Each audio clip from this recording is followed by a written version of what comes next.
Hello kids, इस video में हम सीखेंगे पेट एनिमल नेम्स मतलब पालतू प्राणियों के नाम हिंदी और इंग्लिश में। फर्स्ट है गोट।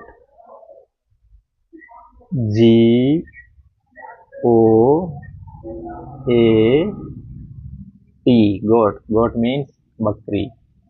नेक्स्ट है रेबिट। रेबिट मतलब खरगोश।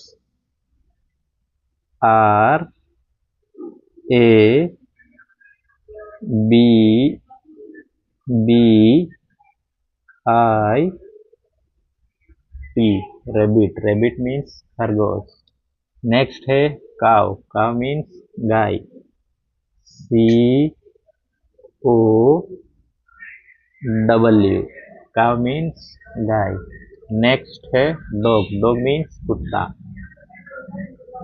D O G, dog. Dog means कुत्ता। नेक्स्ट है बफेलो। बफेलो मीन्स भैंस।